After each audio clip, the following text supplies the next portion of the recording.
Miqueas. Y desde luego vamos a considerar algunos pasajes bíblicos, pero vamos a hablar un poquito del tema introductorio. Si usted se ha dado cuenta, los libros en la Sagrada Escritura no siguen un orden cronológico en términos de tiempo. Días atrás estábamos hablando de Jonás, y lo situábamos más o menos en el año, en el siglo III antes de Cristo, tercero o cuarto antes de Cristo. Y ahora usted vea la Biblia y después de Jonás viene Miqueas, pero sin embargo Miqueas nos vuelve a remontar de nuevo hacia atrás y nos ubica prácticamente en el siglo VIII. Se da cuenta que no es muy fácil seguir desde el punto de vista cronológico. Lo mismo nos pasa en el Nuevo Testamento. En el Nuevo Testamento el primer libro de los libros, digamos, sinópticos, ¿no? de los evangelios, el primer libro no es Mateo, el primer libro es Marcos. Sin embargo, Marcos aparece prácticamente tercero. Encontramos entonces que Mateo y Lucas copian de Marcos, sin embargo aparecen primero que Marcos. Nos topamos también con que la primera carta de Pablo no es la carta a los romanos. La primera carta de Pablo es tesalonicense, y sin embargo tesalonicense aparece después de varias de las cartas que Pablo escribe. No hay un orden cronológico, y no solamente aparece así en los libros, sino que aún en los mismos libros, dentro de las historias que muchas veces se relatan y se detallan, encontramos también que no necesariamente el capítulo primero es primero porque dice capítulo 1. A veces lo que demarca dentro de ese capítulo probablemente es posterior a otros versículos más adelante. Por eso es importante el estudio de las Sagradas Escrituras, y por eso es importante verlo dentro de su contexto. Ayer vivimos un incidente interesante, ¿no? en el programa Respuesta, y fue relacionado a una pregunta sobre los tatuajes. Y obviamente pues llamó mucha gente llamó diciendo que sí, que hay un texto bíblico que habla con respecto a los tatuajes. Y desde luego realmente no es un texto bíblico que habla de los tatuajes, es un texto bíblico que hace una traducción del término dentro del contexto histórico en el que fue escrito, para entonces traducir aquel término ahora por tatuaje. No sé si me estoy haciendo entender, ¿verdad? Si me estoy explicando bien. Y cuando la persona se topa con eso, pues hay gente que me llama y dice, no. Pasa que en las versiones modernas aparece ahora el término tatuaje, no te harás tatuaje. Claro, pero cuando usted lee el versículo, me parece que el capítulo 19 de Levítico, verso 28, ¿verdad? Este hombre tiene una memoria maravillosa. Te vería loco. Me dice uno así, literalmente me dice, ese pastor no sabe nada de Biblia. Sí, claro. Digo, usted le dice que no sabe nada de Biblia, que yo le diga a usted para que me vote de la iglesia, compadre. No le voy a decir eso. Dile que ya mi nieta me lo dijo. Lo que pasa es que nosotros tenemos que tomar en consideración las distintas versiones de las Sagradas Escrituras. Y cuando trabajamos con las versiones, hoy había un programa interesantísimo en Radio Redentor. De hecho, es un programa donde participa una hermana de nuestra iglesia. Y era interesante que en ese programa estaban hablando de las grandes dificultades que se han creado como resultado de las distintas traducciones de la Sagrada Escritura, porque a veces el que traduce pensando en que pues esta expresión del lenguaje antiguo se puede traducir por esta expresión del lenguaje moderno, y a lo mejor o se queda corto en la traducción o se excede en la traducción, y eso es lo que pasa. Por ejemplo, dice, mire, no se hagan heridas en el cuerpo por causa de los muertos, ni tatuajes en la piel, yo soy el Señor. Esa es la versión, sí, búscame Reina Valera. Búscame Reina Valera. Fíjense que aquí dice, no se hagan heridas en el cuerpo por causa de los muertos. Ahora, fíjense, dice, y no haréis rasguños en vuestra carne. Fíjense que rasguño y herida no es lo mismo, ¿verdad? Es un problema de traducción. Por un muerto, ni imprimiréis en vosotros señal alguna, yo Jehová. ¿Hay alguna otra versión que tengas ahí? Vamos a ver otra versión para que usted vea qué interesante se pone esto. Esta es Reina Valera, esta es del 60, no, esta es de... no, esta no es del 60. Es el 95, sí, porque la palabra rasguño es más moderna. ¿Se dan cuenta? Y la palabra imprimiréis es más moderna. Pero vamos a otra versión, a ver si tiene otra versión. Reina Valera, Biblia Internacional, ¿qué otra versión hay ahí?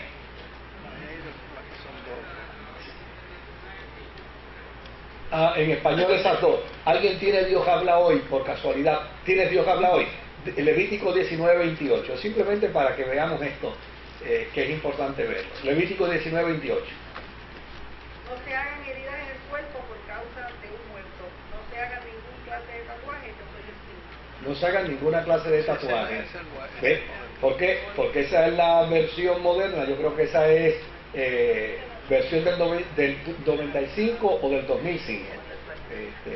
Por ahí te puedo decir qué versión es esa. Entonces, fíjese cómo cambia.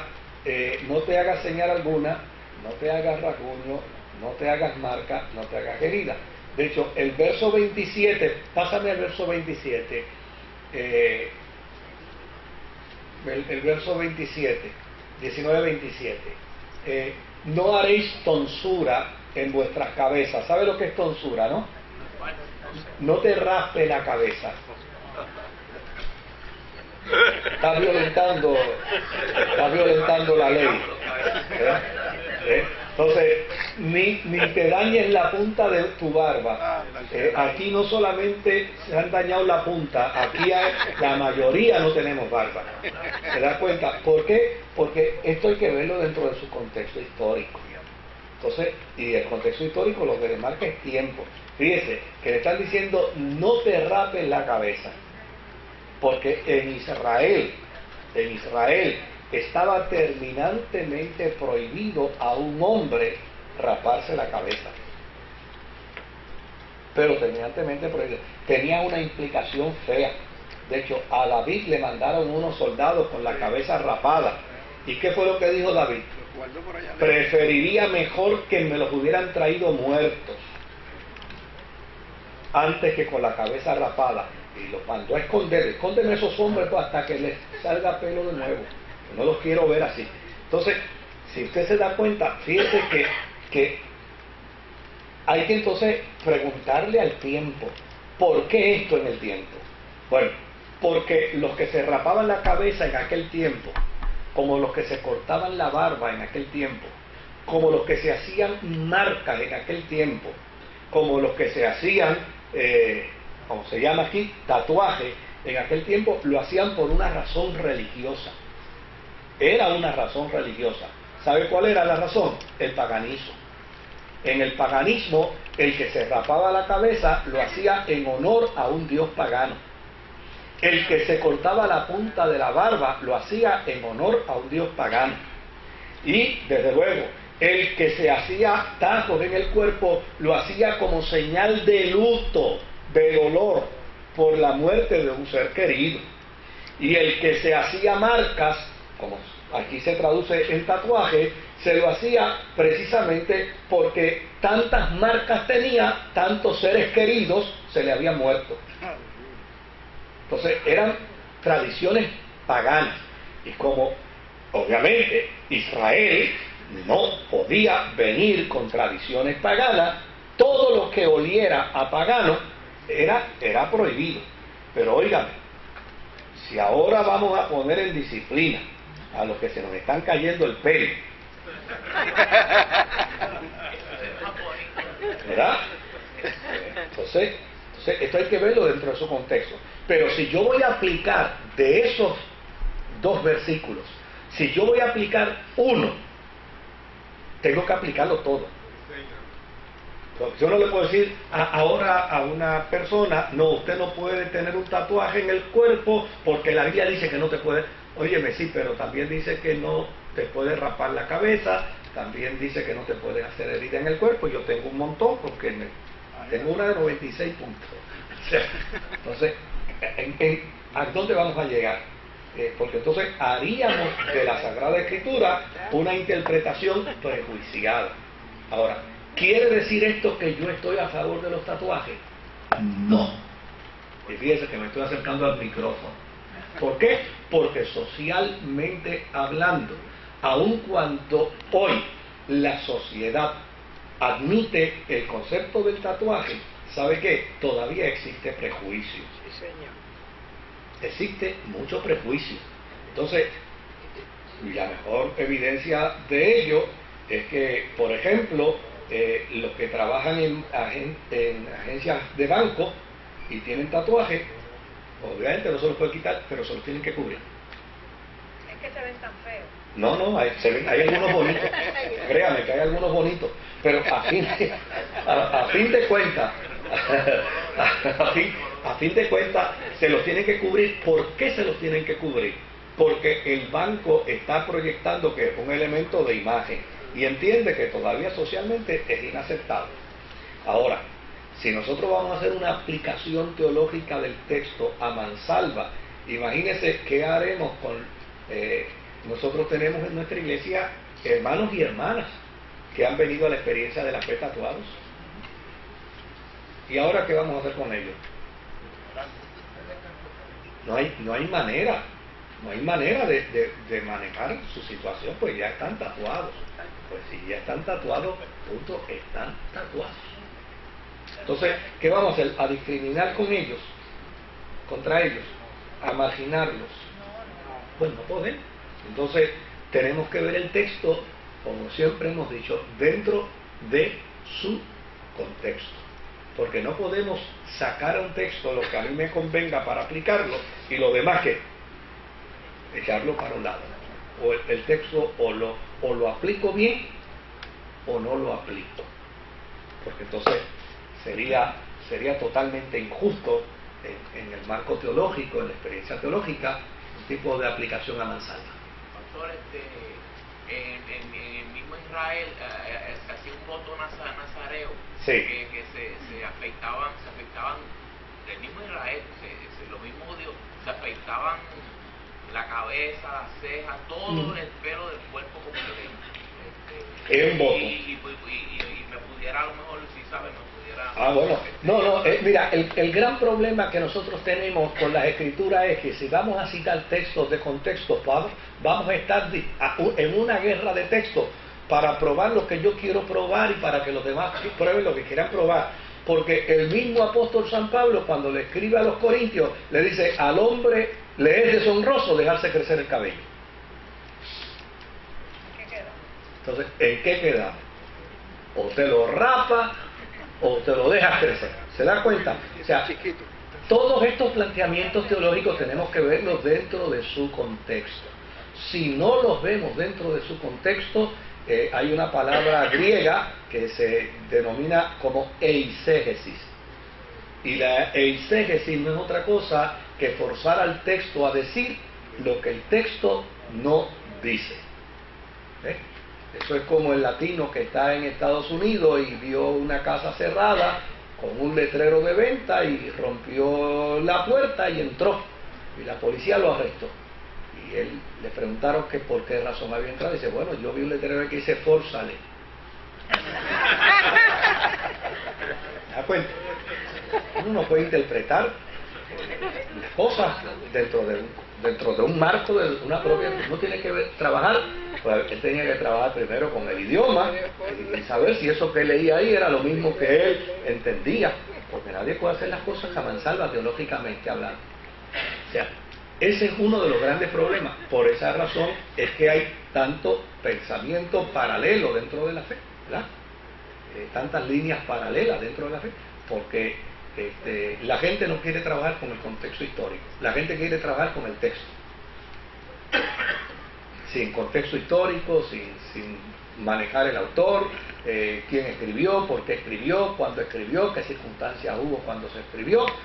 Nadie quiere bregar con eso, simplemente con el texto. Entonces usted lo que se topa es con una guerra de textos que a fin de cuentas no abona absolutamente nada a la fe. ¿Tú ibas a comentar algo? Cuando uno le dice a una persona, vamos a hacer una exégesis de eso, dice, no, exégesis no, porque ya ellos no quieren cambiar. No, hay alguna gente que inclusive pueden decir que si trabajas con eso, la letra mata. Y entonces, luego, a un texto mal interpretado, ¿a cuánta gente no se les prohibió estudiar dentro de la historia de la cristiandad porque a alguien se le ocurrió interpretar que lo que Pablo dijo fue estudiar mata? Y Pablo no dijo en ningún momento estudiar mata. Pablo lo que dijo fue aplicar la ley religiosa de Israel. Sin ese sentido, sin esa razón, mata. Entonces, ya han salido doctrinas falsas de esa misma manera. No, por eso hay muchas líneas paralelas que se dan precisamente como consecuencia de querer literalizar el texto y no trabajar. Y no sé por qué es que tiene miedo, si la palabra de Dios siempre nos va a decir la verdad. Siempre. Claro que sí. Bueno, vamos a Miqueas. Nuestro amigo Miqueas, su nombre significa ¿quién es como Yahvé? ¿Verdad? El documento fue escrito más o menos en el año 750 a.C., más o menos siglo VIII. Y desde luego la Sagrada Escritura lo identifica no solamente por su nombre, sino también lo identifica por su origen. Porque en el libro de Reyes también hay otro Miqueas, que nada tiene que ver con este Miqueas. Son dos Miqueas totalmente distintos. Este es de Moreset Gat, que es una antigua ciudad filistea, que hoy mismo se pudiera identificar si tuviéramos un mapa de la Franja de Gaza, pues ahí cerca de la Franja de Gaza estaba esta pequeña ciudad de donde era oriundo nuestro amigo Miqueas. Desde luego a Miqueas se le conoce por el profeta de los agricultores.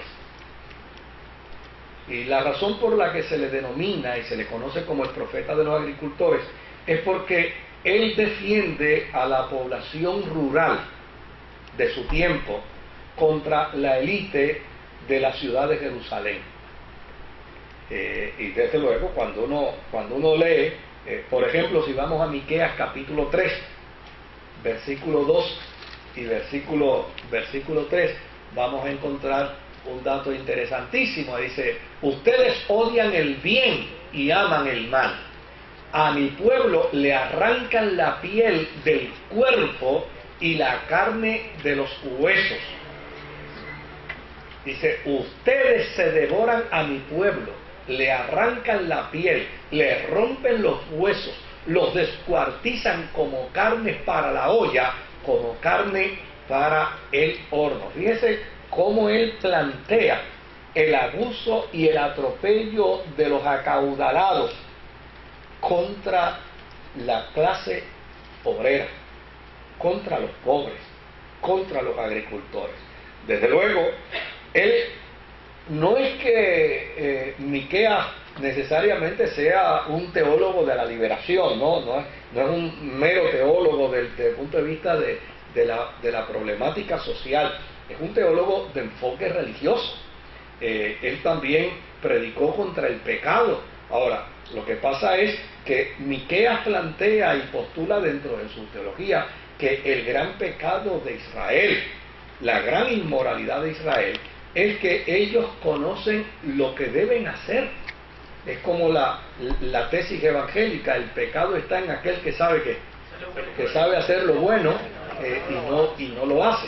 Y Miqueas precisamente sufre el dolor de ver al pueblo de Israel, a ambos, al norte y al sur, verlos a ellos como, conociendo la ley, conociendo lo que Dios establece, ellos por el contrario asumen una postura pecaminosa en contra de la gente pobre, de la gente sencilla, de la gente humilde. De hecho, en el capítulo 3 y en el versículo 8, Miqueas le dice precisamente al pueblo de Sion, a Israel, dice: yo en cambio estoy lleno de poder, lleno del Espíritu del Señor, lleno de justicia y lleno de fuerza para echarle en cara a Jacob su delito y para reprocharle a Israel, es decir, al norte y al sur, su pecado, el gobierno corrupto, causa de la caída de Sion. Dice que es un predicador, Miqueas es un profeta de liberación y es un profeta de justicia social.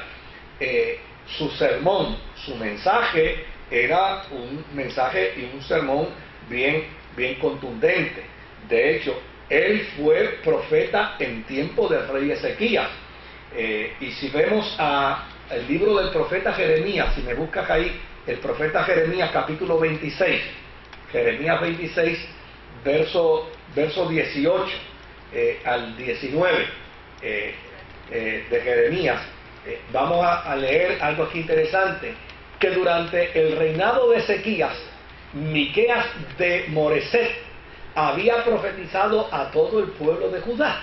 Así dice el Señor Todopoderoso: Sión será arada como un campo, Jerusalén quedará en ruinas, y la montaña del templo se volverá un bosque. Verso 19 dice: ¿acaso Ezequías, rey de Judá, y todo su pueblo mataron a Miqueas? ¿No es verdad que Ezequías temió al Señor y le pidió su ayuda, y que el Señor se arrepintió del mal que les había anunciado? Sin embargo, nosotros estamos por provocar nuestro propio mal. Lo que quiere decir estos versos, de manera bien simple y bien sencilla, es que el rey, o uno de los reyes, porque Miqueas predicó en el periodo de tiempo de 3 reyes, uno de los reyes, que era Ezequías, vio en Miqueas, a pesar de que su mensaje era duro, a pesar de que su mensaje era fuerte, pero vio que el mensaje de Miqueas era un mensaje impresionante, porque Miqueas va contra todas las reglas de esperanza religiosa que tanto el norte como el sur tenían. Y lo vamos a ver más adelante. Él va contra todo. O sea, Miqueas se había percatado que Israel utilizaba mucho el lenguaje religioso de forma manipuladora. Le encantaba manipular. Y era interesante cómo ellos podían utilizar pasajes bíblicos, digamos, del Salterio, para aplicárselos a ellos. Como por ejemplo decir: el Señor nos guardará y nos librará de todo mal. Y a Miqueas eso le daba un coraje terrible, porque decía que Dios les guardará de todo mal. Pero ¿acaso ustedes piensan que Dios es tonto? Y porque Él prometió que los va a guardar de todo mal, los va a guardar de todo mal. No, si ustedes hacen las cosas malas, no hay por qué guardarlos del mal, porque ustedes están metidos dentro del mal. O sea, era ese tipo de profeta que confrontaba a Israel con su lenguaje religioso manipulador, que confrontaba a Israel con el lenguaje inclusive de los profetas de su tiempo. Porque fíjese que en el siglo VIII, uno de los grandes problemas que había en el siglo VIII en Israel era el hecho de que algunos profetas se habían vendido al Estado y profetizaban lo que al Estado le gustaba escuchar. Y de hecho, como prácticamente todo el sacerdocio ya se había vendido al Estado, pues llana y sencillamente, pues había profetas que decían, oye, pero a los sacerdotes les va bien porque están vendidos al Estado, pues vamos a nosotros también tirar su agüita en favor del Estado, porque eso nos va a ir bien. Así que Miqueas es un profeta de soledad, así como Jeremías. ¿Se acuerdan de Jeremías? Que sufrió más de manos de los sacerdotes que de manos del mismo Estado. Era el sacerdote Pashur el que le hacía pasar los momentos más dolorosos y más angustiosos. Cuando Jeremías dijo, yo soy el hombre que más ha sufrido sobre la faz de la tierra, quien le estaba haciendo sufrir no era el Estado, quien le estaba haciendo sufrir era la iglesia, era el sacerdocio, porque a fin de cuentas era un profeta solitario, porque lo que predicaba y lo que enseñaba ni le gustaba al Estado, ni le gustaba al sacerdocio, ni le gustaba a los profetas que se habían vendido con el Estado. Lo mismo le pasa a Miqueas. Miqueas es prácticamente un llanero solitario en su prédica, en su mensaje, en sus oráculos. Y desde luego da la impresión que Miqueas aceptó el desafío contemporáneo de todo el mundo en contra mía y yo contra el mundo entero, ¿verdad? O sea, la postura de él era una postura de enfrentamiento contra todo movimiento que fuera que estuviese contrario a su posición y a su postura profética. Ahora, ¿en qué época es esta en la que Miqueas se levanta como profeta? Fíjese que desde el punto de vista histórico, Miqueas inicia su transitar como profeta en una región llamada Laquis, y lo inicia más o menos en el año 722 a.C., es decir, unos añitos antes de la caída de Samaria, que Samaria pertenecía al reino del norte, y que como consecuencia de la caída del reino del norte, 10 tribus de Israel, ¿qué les pasó? Desaparecieron. Así que, ahora, ¿qué era la ciudad de Laquis? La ciudad de Laquis era prácticamente la fortaleza de los reyes de Judá.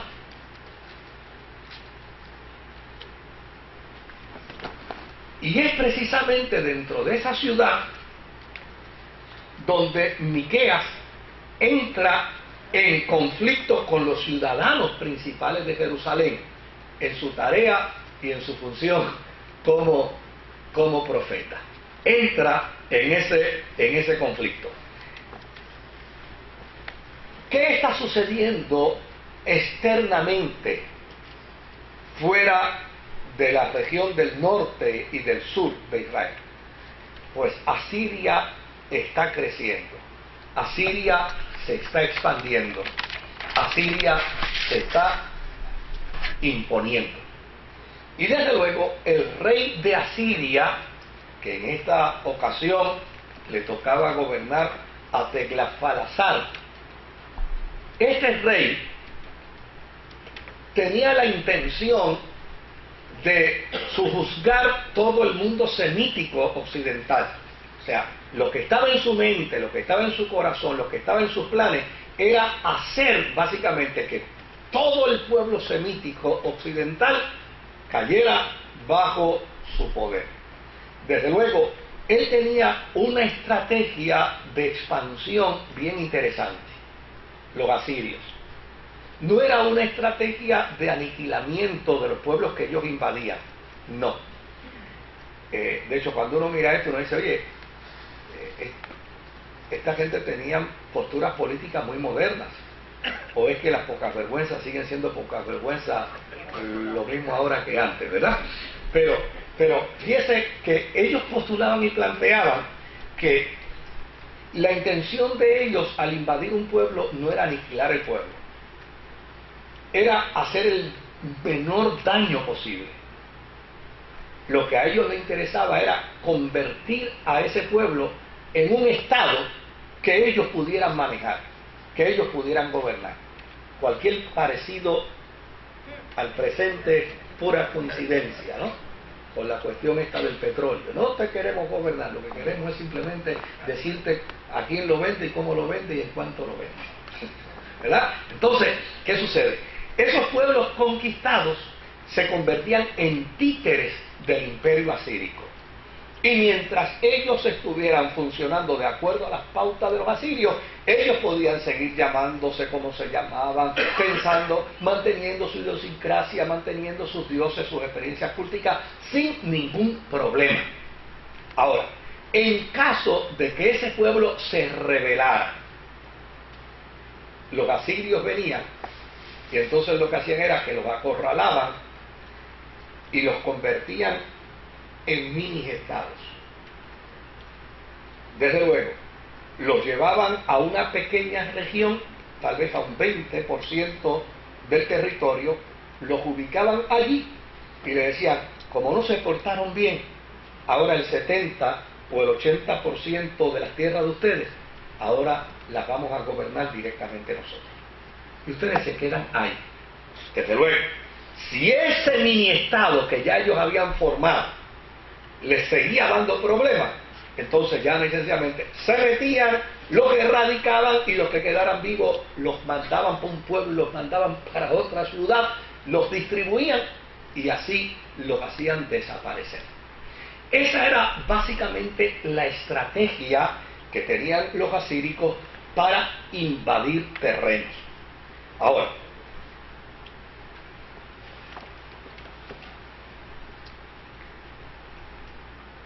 para Miqueas,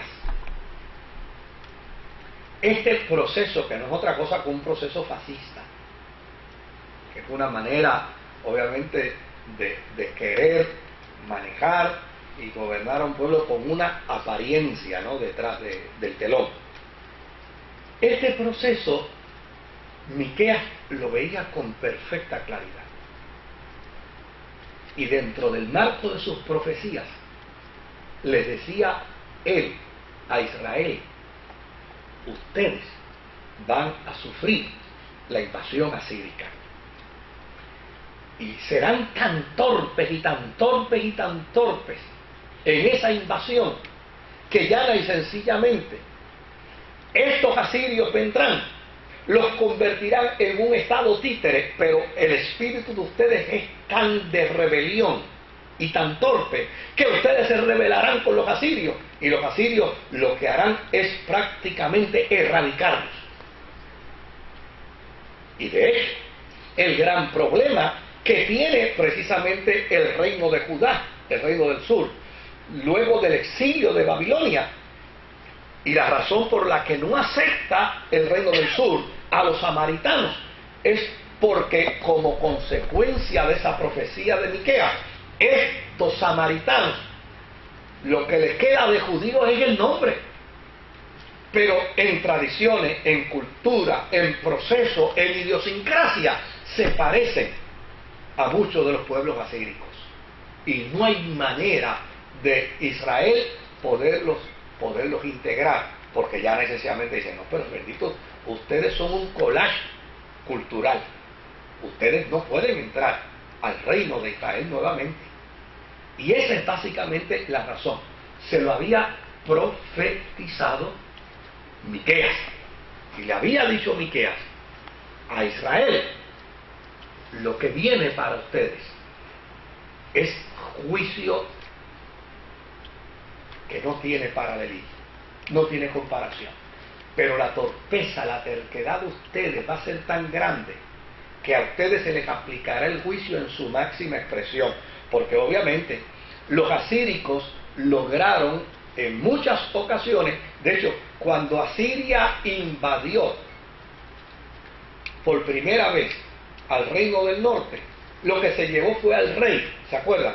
Y a 10.000 personas, la gente más importante, los militares, los hombres estrategas, pero inclusive Asiria dejó, ¿se acuerdan? Dejó a un rey pariente del rey que se llevó, Ezequías, lo dejó gobernando. Pero fueron tan torpes y fueron tan tercos y fueron tan hostiles que ¿qué hicieron? Que se rebelaron. Y finalmente Asiria vino y dijo, mira, ustedes no se pueden bregar. Lo mismo sucedió con Babilonia. Babilonia en su primera gesta de invasión se llevó a un grupo con su rey en términos de la invasión del reino del sur de Judá. Y sucedió lo mismo. Fueron tan torpes y fueron tan obstinados que querían rebelarse contra Babilonia. No pudieron pelear cuando eran una ciudad poderosa y ahora, hechos 4 cantos, querían pelear contra Babilonia. ¿Y qué hizo Babilonia? Babilonia vino y entonces los erradicó por completo. Hasta el templo se los destruyó. Y la ciudad se la desbarató. Esta era precisamente la profecía de Miqueas. Ahora, ¿qué nos plantea dentro de la idea, dentro del concepto profético que Miqueas tiene? ¿Qué es lo que él nos plantea? Mire, como yo dije al principio, Miqueas no tenía amigos en Israel. Estaba solo. Porque ya sencillamente los que eran sus colegas profetas estaban vendidos al Estado. Los sacerdotes, peor. Y obviamente la élite, los hombres, eso eran los más corruptos. Israel era, como dice Isaías, que es un profeta más o menos contemporáneo, Israel era una llaga podrida, desde arriba hasta abajo. No había manera de arreglar el problema de Israel. Y desde luego, ante esta situación, Miqueas sabe interpretar muy bien la conducta de Israel. Y de hecho, la plantea dentro de su libro. Vamos a ver luego algunos pasajes bíblicos. La plantea muy bien. Miqueas sabe que el problema de Israel no es que niega la fe. No. El problema de Israel no es que niega la fe. Si usted le hubiera preguntado a cualquier corrupto de Israel, ¿quién es el Dios de Israel? Hubiera dicho, Yahvé es el Dios. ¿Y qué es lo que espera Dios de ti? Que yo guarde sus preceptos. O sea, todo eso ellos se lo sabían al dedillo. Lo que interpreta Miqueas es que el problema de Israel es el tratamiento impersonal que le dan a Dios y a su ley. El problema de tomar lo extraordinario como ordinario. El problema de cambiar lo santo, interpretarlo como vil. La trampa de caer en la obstinación de una conducta inmoral, a pesar de que ellos saben lo que deben hacer. Y de hecho, dentro del discurso evangélico de la iglesia primitiva, el pecado está en el que sabe hacer que lo bueno y no lo hace. ¿Ves? Entonces, han hecho de la experiencia de la fe una experiencia estática. Y lo peor de todo es que no quieren mirar la historia de Israel para tener la referencia. ¿Qué le ha pasado a Israel cuando se aparta de los preceptos de Dios? O sea, este pueblo es tan obstinado, porque Miqueas dice, a Dios ellos lo tienen. De hecho, esa es una de las cosas que más gracia a mí me dan de este país. En este país, cada vez que el hemiciclo de la Cámara y del Senado van a hacer una sección, ellos comienzan con una oración. Y lo más lindo de todo es que la hacen evangélica y católica. Y no ha terminado el sacerdote o el ministro de hacer la invocación cuando se están insultando. Estos tipos están locos. Invitaron a Dios a que se metiera aquí para que viera qué cosa. Cómo ellos se maltratan. Pues ese es precisamente el planteamiento que aquí está haciendo Miqueas. Miqueas prácticamente está diciendo, mire, el problema no es que ustedes no conozcan a Dios. No es problema de que ustedes nieguen a su Dios. El problema es que ustedes han hecho de la experiencia de la fe una experiencia impersonal. Es casi como una superstición, más que una fe. Y desde luego, lo peor de todo es que lo que manejan de la fe, lo manejan de manera manipuladora. Los textos bíblicos los interpretan a su conveniencia. Y a veces uno se topa con situaciones hoy en día así, ¿sabe? Yo he escuchado horrores a veces de gente hablando en la fe que digo, Dios mío, pero ¿cómo es posible? Imagínense, yo he escuchado religiosos defendiendo el que un delincuente les dé dinero. Y después dicen que es que ellos leyeron en la Biblia que las riquezas del injusto le pertenecen al justo. ¿Cómo es posible que alguien pueda interpretar la Escritura con ideas tan descabelladas, tan inmorales, tan perversas, cuando el dinero mal habido es un dinero vergonzoso, despreciable? O sea, ¿cómo yo voy a aceptar un dinero del narcotráfico cuando yo sé que ese dinero es el resultado del dolor de una madre, de un padre, de una esposa, de unos hijos? Es el producto de un crimen, es el producto de un daño. Pues hay gente que busca un texto bíblico, no, mira, si es que no se puede recibir porque fíjate que aquí dice que el dinero de los impíos le pertenece a los justos. Vaya qué manera de interpretar, ¿no? Pues eso es precisamente la crítica de Miqueas aquí. Es que ellos han aplicado la interpretación de la ley, la han aplicado de manera conveniente, la han aplicado para su propio beneficio, la han aplicado para que es como el sastre que ha hecho un vestido para su modelo, que a la medida. Entonces, ante esa situación, Miqueas le dice, no, mire, la palabra de Dios tiene su tiempo y tiene su lugar. Y el Dios que interactuó en el pasado, no pasándole por alto los atropellos de su pueblo, no va a pasar por alto estos tampoco. El Dios que no le aplaudió la idolatría a su pueblo en el pasado, no le va a aprobar la idolatría ahora a ustedes. El Dios que no aprobó los actos de injusticia contra los pobres en el pasado, no le va a aprobar ahora los actos de injusticia a ustedes. Así es que, en ese sentido, desde luego, Miqueas confronta constante y permanentemente no solamente a la élite corrupta, sino a los sacerdotes y a los profetas que se han dejado engañar por este concepto. De hecho, hay un salmo interesante, el Salmo 46 y verso 4, que Miqueas lo cita. Miqueas lo cita, verso 46 y verso 4.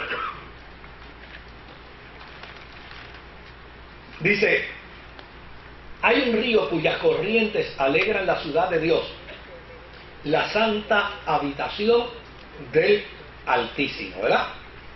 Hay un río cuyas corrientes alegran la ciudad de Dios, la santa habitación del Altísimo. Ahora, vamos a Miqueas capítulo 3 y versículo 11. Miqueas 3, versículo 11. Dice, sus gobernantes juzgan por soborno, sus sacerdotes instruyen por paga, y sus profetas predicen por dinero. Para colmo, se apoyan en el Señor diciendo, no está el Señor entre nosotros, no vendrá sobre nosotros ningún mal.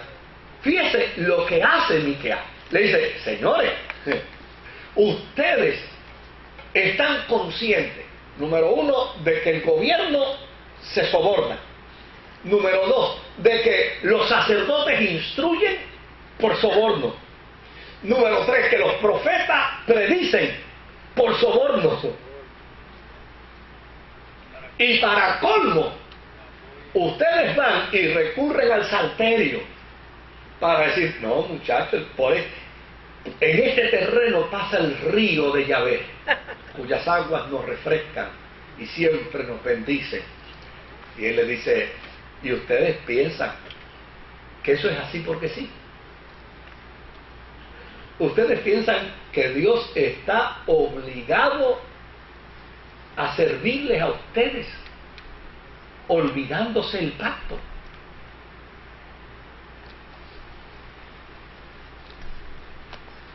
Eso tiene mucha tela, ¿verdad?, que cortar. No podemos detenernos, pero es importante que lo miremos. Ahora,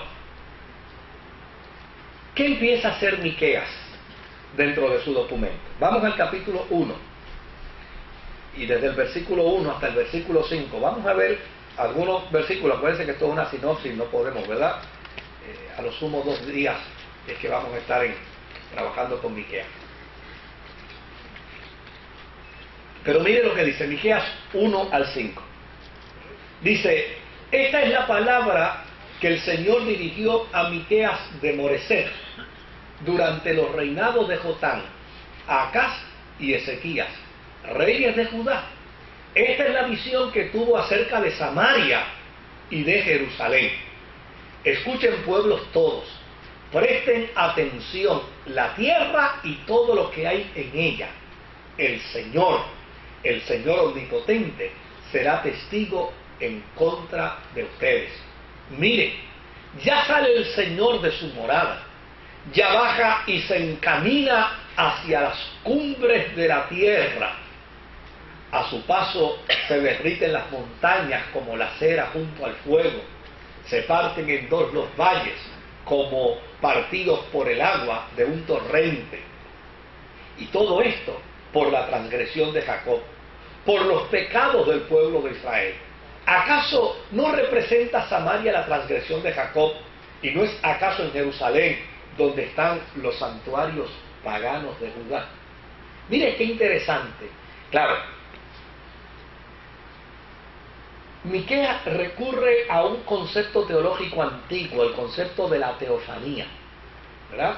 Que lo vemos en historias tan antiguas como el encuentro de Dios con Abraham, encuentros teofánicos, el encuentro de los ángeles con Lot, que son encuentros teofánicos, el encuentro de Jacob, ¿verdad?, con Dios, que son encuentros teofánicos. Pero si usted observa, en los encuentros teofánicos, generalmente Dios descendía para hacer un bien. Pues a Jacob le cambió el nombre, ¿verdad?, y de usurpador, pillo y sinvergüenza, le puso un nombre más bonito. Y con Abraham pues hablaba precisamente para darle a entender las grandes promesas que le hacía. Y en el caso de Lot, pues obviamente. O sea que los eventos teofánicos en la antigüedad presagiaban experiencias buenas para Israel. Pero fíjense qué dato interesante. Miqueas utiliza un encuentro teofánico. Y de primera intención, pues, ¿qué es lo que está en la memoria de Israel? Los encuentros teofánicos son para bien de Israel. Y dice, oh sí, el Señor va a venir. Oh sí, los montes se van a derretir como cera. Sí, cuando Él aparezca va a haber un estremecimiento de la tierra. Pero no viene para bendecirnos. En esta ocasión, el encuentro teofánico, las reacciones cósmicas por su venida, la intervención salvífica de Dios en otrora, en tiempos pasados, no va a ser igual. En esta ocasión, el modelo teofánico es para un oráculo de juicio. Dios viene para acabar con el norte y para acabar con el sur. Es un profeta bien radical, porque si usted observa, otros profetas por lo menos añadían, si no se arrepienten, ¿verdad? Otros profetas decían, mira, si ustedes no se humillan, En el caso de Dios con Salomón, si ustedes se humillan, pues yo les oiré, ¿verdad? Y les perdonaré y les sanaré. Pero aquí no hay invitación a humillación. No la hay. Aquí llana y sencillamente es un oráculo inminente de juicio. Lo que viene, viene. Claro, si usted compara y contrasta con lo que decían los otros profetas, ya, con lo que decían los sacerdotes, decían, mira, puede ser, ¿verdad?, que Dios esté un poquito molesto, tal vez algún disgustito tenga con nosotros, pero nosotros somos su pueblo. Y cuando él mire a su pueblo, él se va a apiadar de su pueblo. Miqueas dice, no, él viene enojado para acabar con su pueblo, punto. Entonces, eso no cuadra, ¿verdad? Eso no podía cuadrar en la teología de Israel, porque todo el mundo decía, y eso es interesante, o sea, a veces la mayoría no tiene la razón.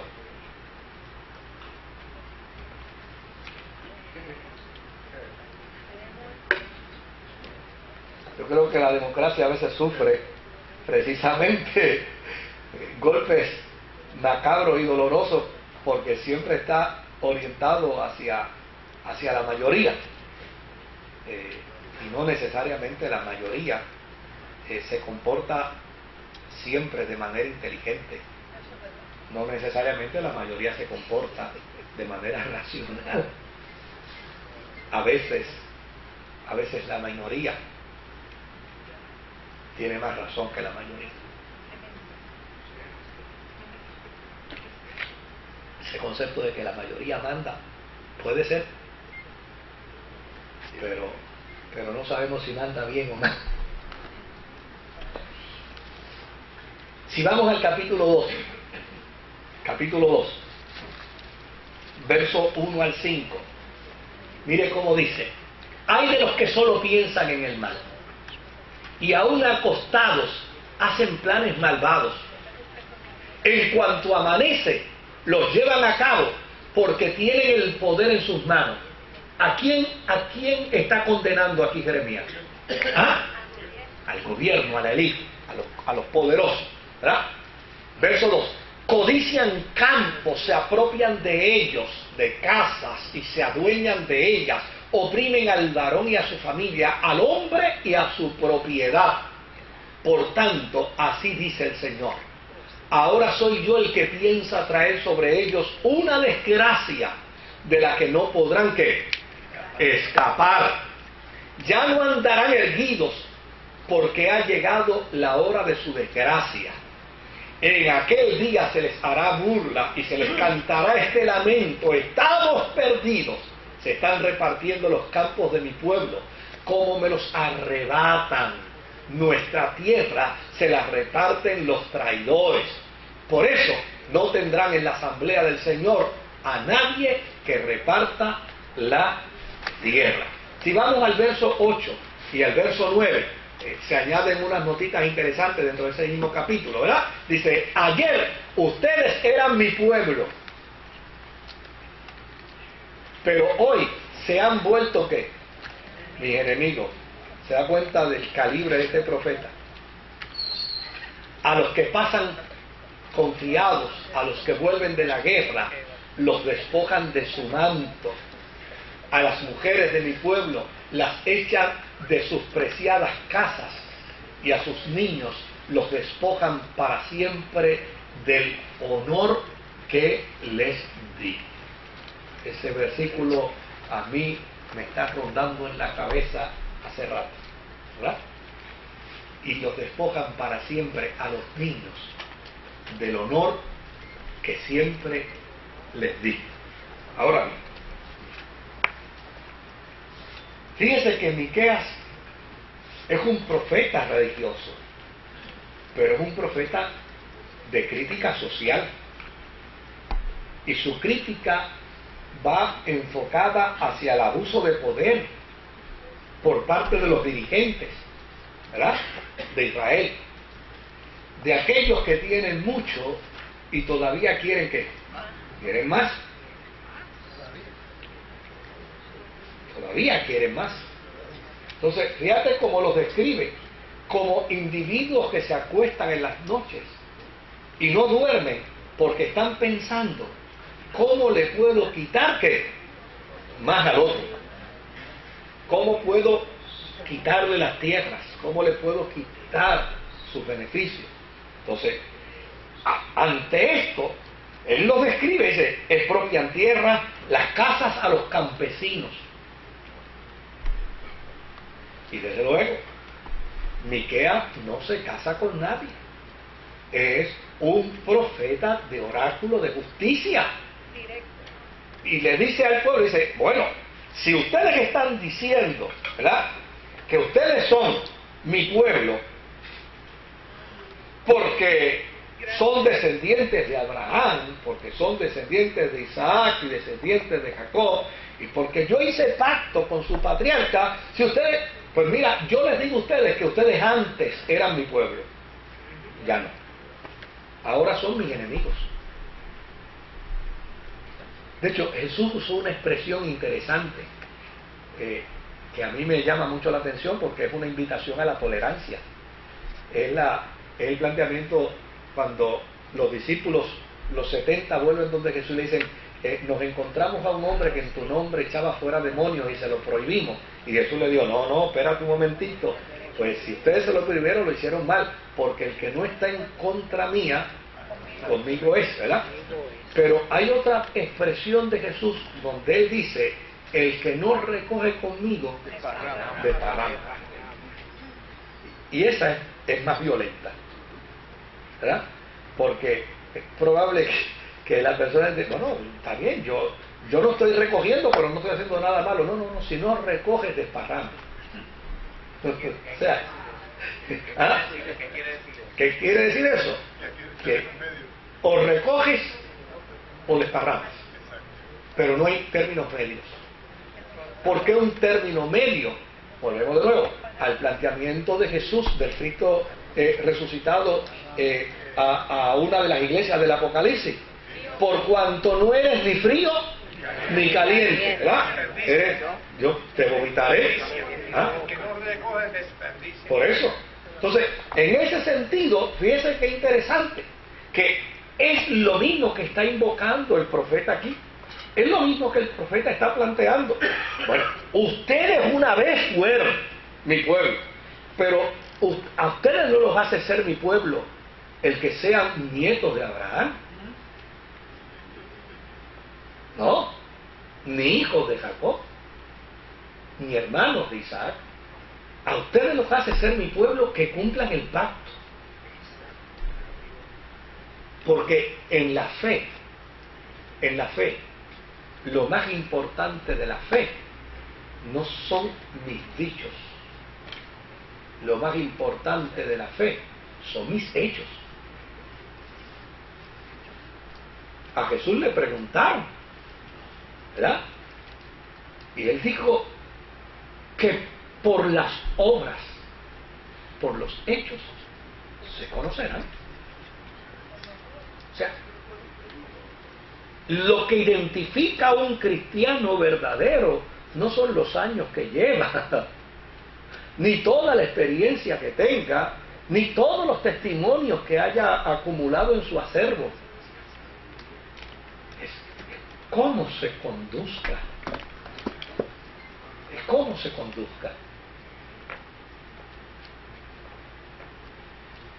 Y para Miqueas, la conducta de Israel es una conducta totalmente inapropiada.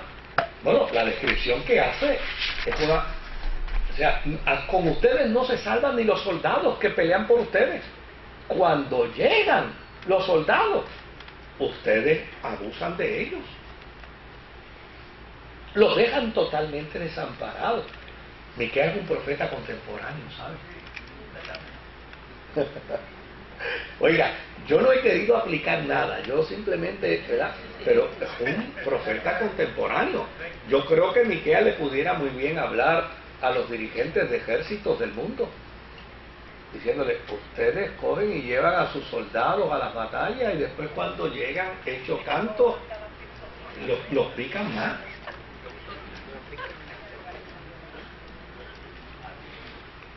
O sea, Miqueas es un profeta de hoy. El libro de Miqueas estremece ese planteamiento de la niñez. O sea, yo les he otorgado dignidad a los niños y ustedes violentan la dignidad que yo le he otorgado a los niños.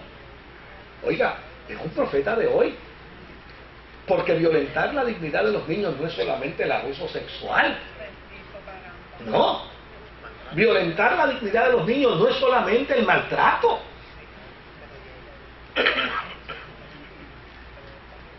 O sea, si fuera eso solo, pues afectarían solo los niños que sufren abuso sexual y maltrato. Pero el problema es que la mayoría de nuestra niñez está afectada, directa e indirectamente, por nuestra sociedad.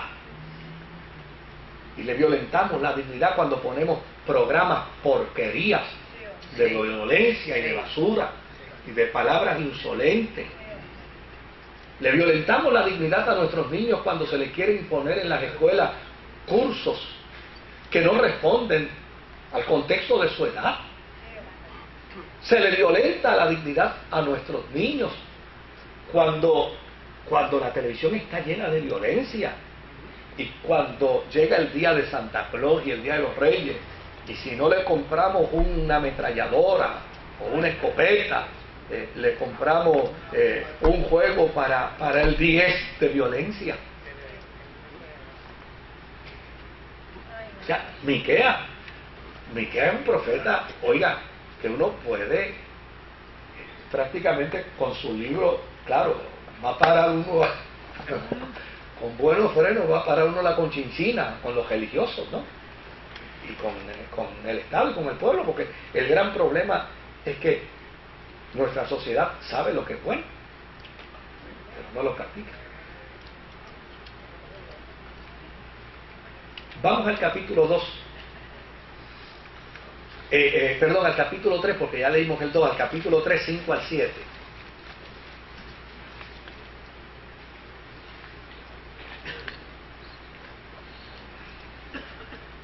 Esto es lo que dice el Señor contra ustedes, profetas que descarrían a mi pueblo. No se salva nadie. Con Miqueas, con el estómago lleno, invitan a la paz. Con el vientre vacío, declaran la guerra. Eso se parece a muchos religiosos en este país, ¿sabe? Que dependiendo del color del partido político que está en el poder, así es como son de profetas.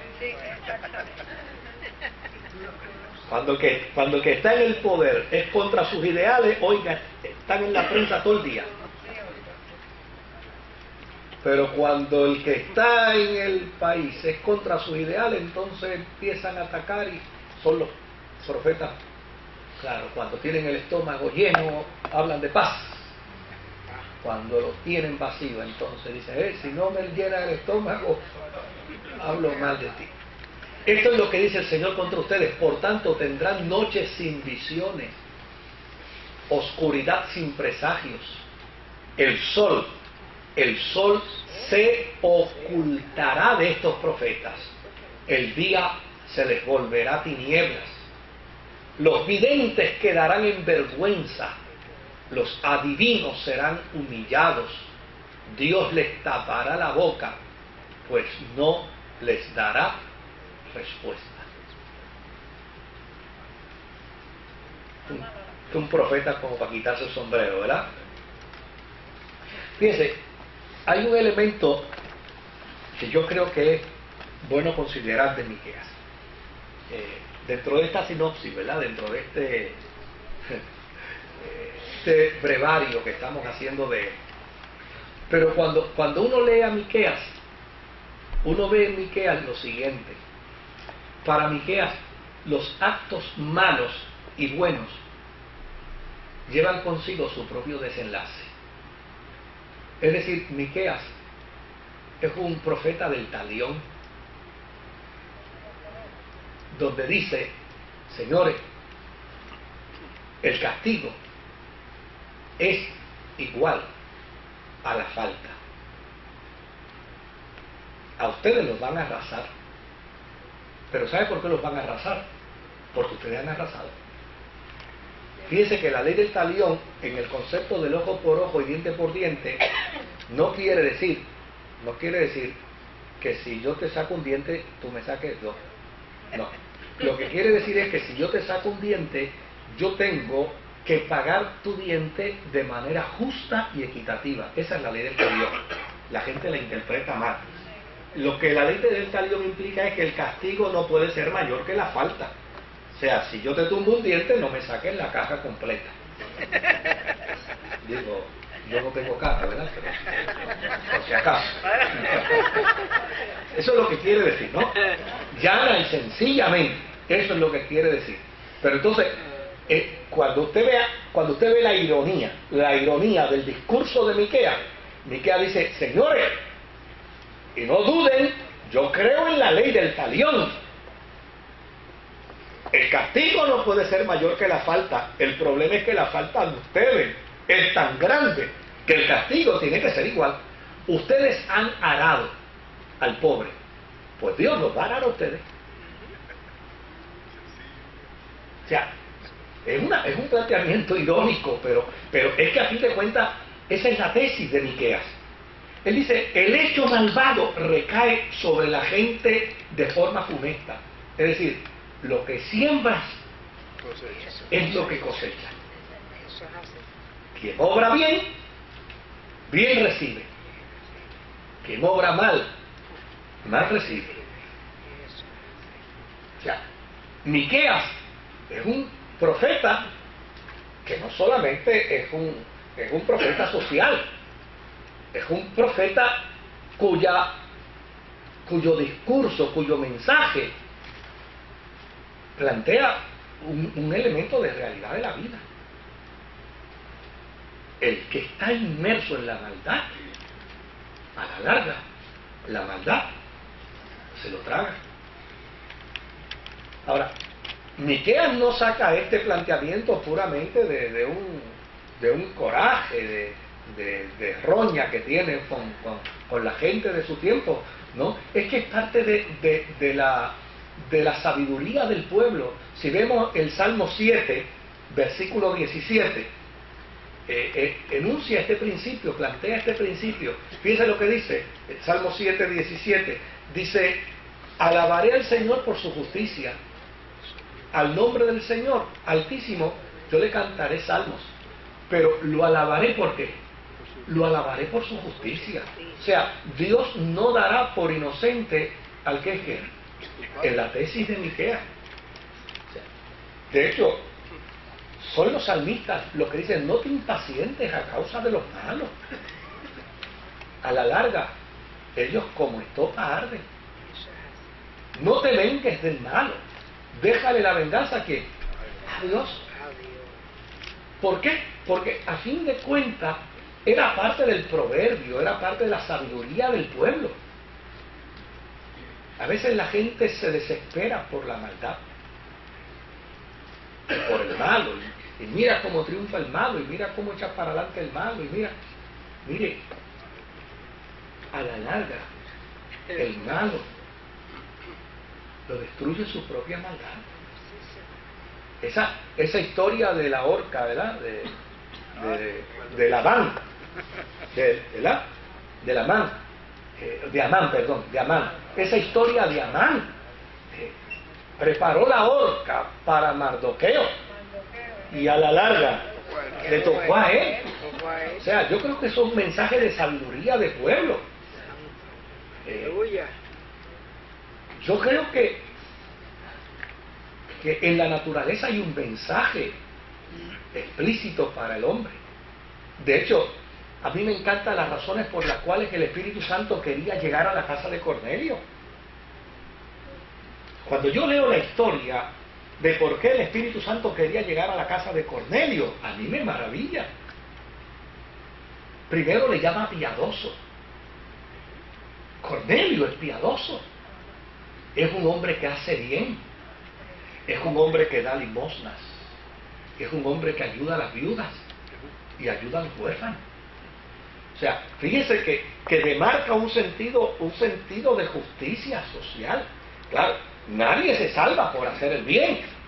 Pero oiga, ¿cuántos religiosos se perderán porque no hacen bien? ¿Se da cuenta? O sea, el equilibrio de la teología tiene que contemplar ambas cosas. Porque si bien es cierto, la tesis evangélica es que nadie se salva por hacer buenas obras, no es menos cierto que si soy evangélico debo hacer buenas obras. ¿Ve? Porque a fin de cuentas lo que me va a distinguir como un evangélico no es que yo lo diga, es que se me note. ¿Entiende el concepto? O sea, Miqueas es un profeta contemporáneo, yo creo que es un profeta del siglo XXI. Cuando uno mira y dice, este hombre estaba planteando cosas fundamentalmente necesarias para hoy. De hecho, para Miqueas, lo que alguien hace, dice, lo que tú haces es lo que eventualmente te va a suceder. Él cree en la retribución del mal, a pesar de que él reconoce que la maldad es el resultado del pecado. Pero él cree que el pecado alcanza al pecador. La única alternativa que tiene el pecador para que el pecado no lo alcance es Jesucristo. ¿Se acuerdan del juego del tocopalo? ¿Verdad? ¿Alguien jugó tocopalo aquí? ¿O ustedes jugaron con 10 o con Atari? Pero cuando uno jugaba tocopalo, ¿verdad? Que descubrían a uno y se le iba a una persona detrás a uno para tocarlo, y entonces uno estaba deseoso era por llegar donde habían escondido el palo para tocarlo. Pues ese es Cristo para la vida del ser humano hoy. O sea, el mal le está persiguiendo de la única manera que el ser humano se puede librar del mal, es que llegue al palo de la cruz. Que llegue al palo de la gracia, ¿verdad? Ahora, vamos a ver si podemos por lo menos considerar otro capítulo más, el capítulo 3. Estoy resumiendo, ¿no? Porque no vamos a... Pero vamos a mirar el capítulo 3 de Miqueas. Pero yo quiero que veamos el 3 todavía.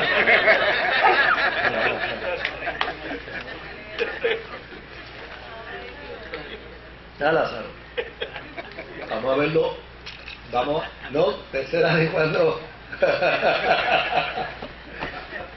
Vamos a ver el capítulo 3 completo. Dice, entonces dije, escuchen gobernantes de Jacob, autoridades del pueblo de Israel, ¿acaso no les corresponde a ustedes conocer el derecho, hacer justicia?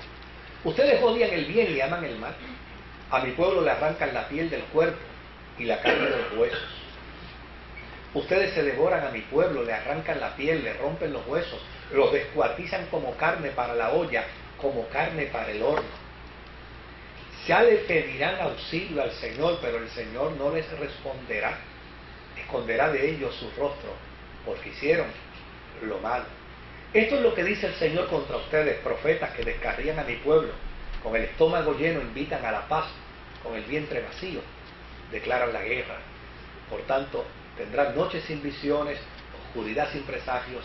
El sol se ocultará de estos profetas, el día se volverá tinieblas.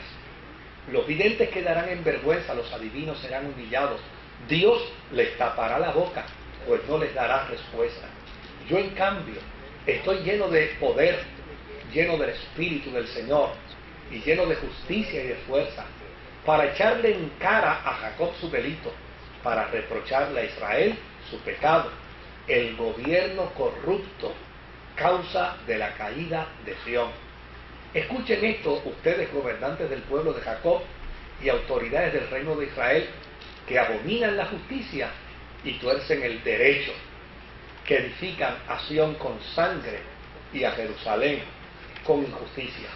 Sus gobernantes juzgan por soborno, sus sacerdotes instruyen por paga, sus profetas predicen por dinero.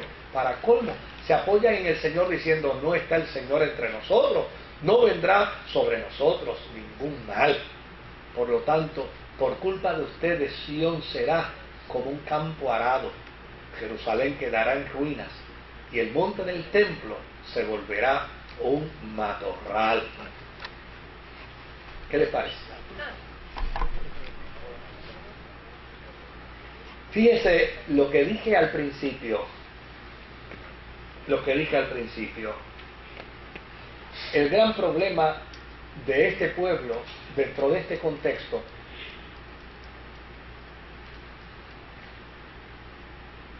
no es que no crean en Dios, es que no le creen al Dios en el que creen. ¿Me hago entender? No obedecen al Dios al que le llaman Señor.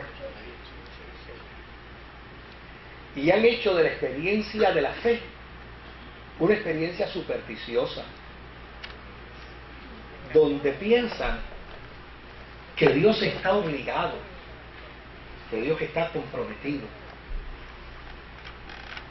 Es como algunas veces algunas personas me hablan de la soberanía de Dios, pero es una soberanía que yo no entiendo. Hay gente que me habla de la soberanía de Dios y yo no la entiendo. Yo digo, yo no entiendo esa soberanía de Dios. Una soberanía donde prácticamente Dios es soberano, pero yo puedo hacer lo que me dé la gana y Dios no puede hacer otra cosa que en su soberanía amarme y cuidarme. Yo no entiendo esa soberanía. O sea, yo no puedo llamar a Dios soberano y después limitarlo dentro del marco de su soberanía. O sea, hay cosas obviamente que se me dificultan poderlas digerir. Y este es el gran problema de este pueblo. Ellos se basan en la tradición de Sión, porque desde luego, si usted lee los salmos, ¿verdad?, y lee algunas expresiones proféticas antiguas, Sión es Jerusalén. Ahora, ¿qué se plantea sobre Sión? Sobre Sión lo que se dice es que Sión es la casa donde Dios habita, es la casa donde Dios vive. Y desde luego, Israel piensa que tiene a Dios gobernado porque vive en su casa. El domingo en la mañana, no sé si en el primer culto de la mañana, yo prediqué sobre la oración de Salomón. Y fíjese que Salomón comienza diciéndole a Dios las razones por las que le construyó la casa en Sión. Te hemos hecho esta casa para que nunca más se diga que tú eres un Dios que vive en los montes. Y te hemos hecho esta casa para que siempre perdones, para que siempre tengas misericordia, para que siempre nos ayudes, para que siempre vengas en nuestra defensa. Y oiga, y hay 66 versículos de planteamientos. Oiga, que lo último que le faltó a Salomón fue decir: Dios, te vamos a poner un reloj ponchador para que cada segundo lo ponche y nosotros sabemos que tú estás ahí. Y Dios dejó que Salomón terminara su oración y pasaron 7 días y al octavo se le apareció y le dijo: Salomón, escuché tu oración, la escuché completita. ¿Sabe dónde la escuché? En el cielo. No en el templo. Y para colmo, en el versículo 14 de segunda de Samuel, en el capítulo 7, para colmo le dice: y te advierto algo, Salomón, de la única manera que yo voy a obrar en favor de Israel, de la única manera que yo los voy a sanar, de la única manera que yo los voy a perdonar, de la única manera que los voy a bendecir, es si ustedes se humillan, si ustedes invocan mi nombre, si ustedes se arrepienten de sus malos caminos. Entonces yo los voy a oír. ¿Dónde los voy a oír? En el cielo. Como quien dice: señores, aquí ustedes no me van a controlar. Israel jamás podrá decir que tiene aprisionado a Dios en el templo. Entonces, desde luego, ese planteamiento de Miqueas, que yo creo que lo voy a dejar hasta aquí, ¿verdad? Porque lo otro lo podemos cubrir la semana que viene. Pero ese planteamiento de Miqueas es un planteamiento de concienciación. O sea, Nuestra relación de seguridad con Dios no es una relación automática.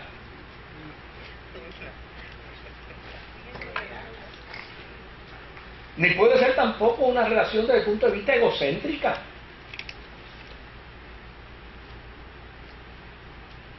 Yo no puedo pensar que yo puedo hacer las cosas mal y porque sirvo al Señor, Dios me va a proteger.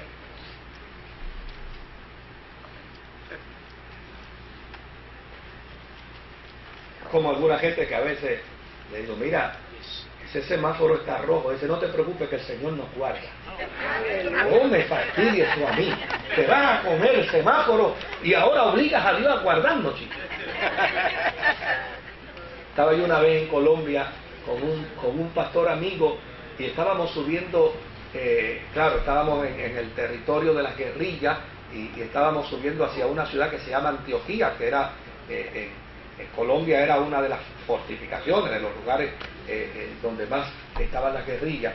Y yo no sé qué le daba a él, que eso es una cuesta empinadísima y todo el tiempo iba por la izquierda. Y llegó el momento en que le dije, párate un momento. Y cuando él se paró y yo me bajé del carro y le dije, mira, tenemos dos opciones, o yo conduzco o yo busco un vehículo que me baje de nuevo, o yo no voy. Pero ¿qué pasa? Y le digo, tú estás conduciendo, chico, de manera tan errática, tú vas por la izquierda conduciendo y me dice, chico, pero el Señor va con nosotros. Yo digo, no, que va. ¿Tú te crees que el Señor va a sufrir un accidente con nosotros? Venga con ese cuento. Le dije, no, o yo conduzco, o yo me bajo. Ahí yo no me monto. Y no le costó otra alternativa que dejar de conducir. Óyeme, porque y en el camino pues le explico, le digo, mira chicos, tú tienes aquí tu familia, tú tienes aquí tu gente, pero tú por aquí me metes y sufrimos un accidente y yo voy a parar a un hospital. ¿Quién me va a atender a mí aquí? O sea, el Señor va a decir, es que por la izquierda Moisés no se conduce, solamente en San Tomás, en Francia. ¿Se da cuenta? O sea, entonces, a mí me parece... Pues claro que sí, y muchas veces hacemos eso, pensamos que ya y sencillamente Dios va a pasar, a veces es gracioso, le dice, Dios va a pasar por alto nuestra falta, porque no le queremos llamar pecado, ¿no? Son faltitas, todo eso Dios lo pasa por alto. Miren, no. Todo acto que va contrario al propósito de Dios acarrea consecuencias, que a veces las consecuencias no acontecen. Bueno, pues no acontece, pues yo me comí el semáforo, no había un guardia, pues fantástico, pero pudo haber pasado un trozo de la cigarra o pudo haber estado el policía y darme el ticket, ¿verdad? Pues esa es la consecuencia. Pero a lo mejor la pasé y pues no me pasó nada, está bien, pero eso no quiere decir que esa es la norma, esa es la excepción. Miqueas está gallado con todo el mundo, está gallado con los profetas, está gallado con los sacerdotes, está gallado con la élite, porque dice que todos han tomado la fe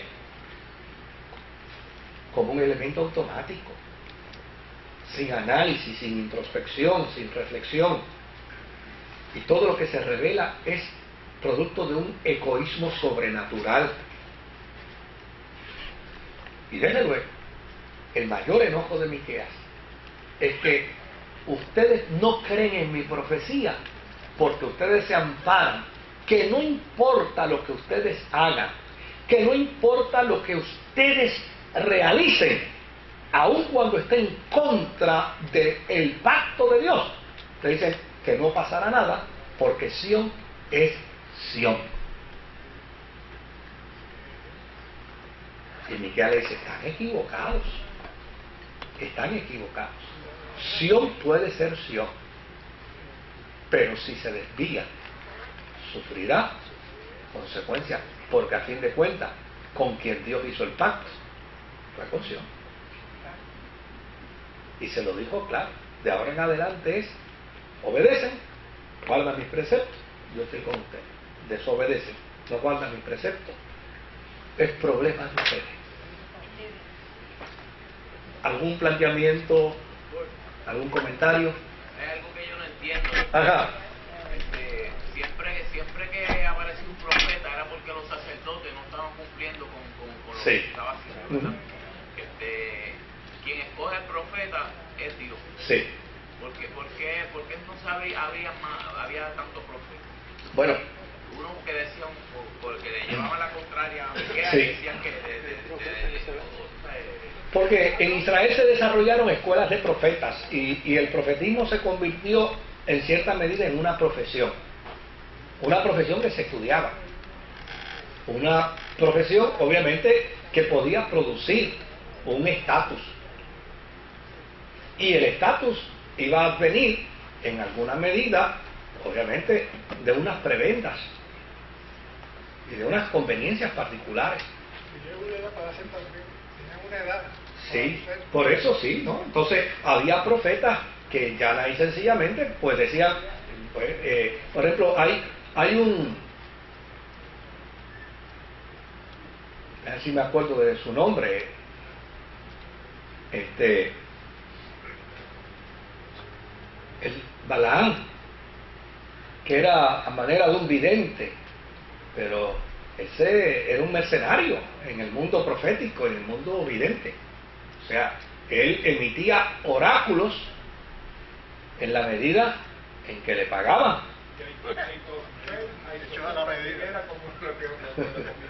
Por eso, entonces, claro, el profeta auténtico era aquel que obviamente respondía a los preceptos de Dios. Y cuando se ponía en tela de juicio o cuando peligraban los preceptos divinos, pues ese profeta que se levantaba pagaba con su propia vida. De hecho, cuando Jesús le habla a Jerusalén, lo primero que le dice es: ¿matas a quiénes? Matas a tus profetas y apedreas a los que te son enviados. Y lo próximo que va a hacer es que van a crucificar al Hijo de Dios. O sea, ¿por qué razón? Porque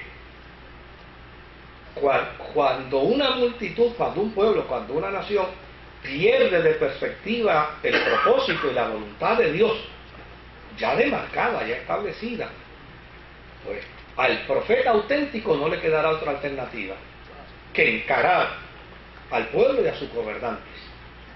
Y se va a distinguir el profeta auténtico porque obviamente se ubica en el contexto del propósito divino, versus el inauténtico, que ya sencillamente va a avalar a conveniencia